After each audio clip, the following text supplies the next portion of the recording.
এক দূর গ্রামের এক কোণে থাকত রাহিম নামের এক গরিব কৃষক। ছোট্ট কাঁচা ঘর, পুরনো লাঙল আর সামান্য জমিই ছিল তার ভরসা। প্রতিদিন ভোরে রাহিম মাঠে যেত। রোদ, বৃষ্টি, ঝড় কিছুই তাকে থামাতে পারত না, কারণ সে জানত পরিশ্রমই তার একমাত্র পথ।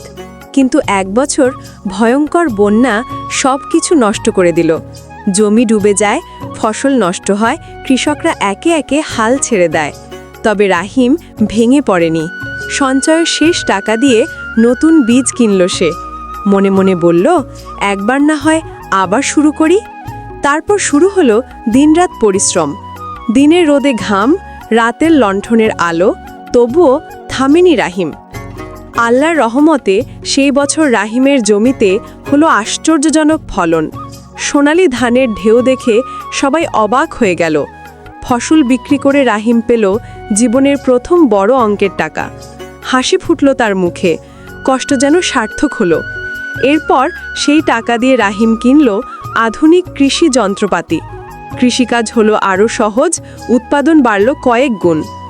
একসময় গ্রামের গরিব কৃষক রাহিমই হয়ে উঠল এলাকার সফল বড়লোক কৃষক। পাকা বাড়ি, বিস্তীর্ণ জমি, সবই তার পরিশ্রমের ফল। কিন্তু রাহিম কখনো তার অতীত ভুলে যায়নি। সে গরিব কৃষকদের সাহায্য করত, বীজ দিত, পরামর্শ দিত, উৎসাহ দিত। রাহিমের গল্প শুধু সাফল্যের গল্প নয়, এটি বিশ্বাস, ধৈর্য আর পরিশ্রমের গল্প। যে পরিশ্রম করে তার ভাগ্য একদিন বদল হবেই।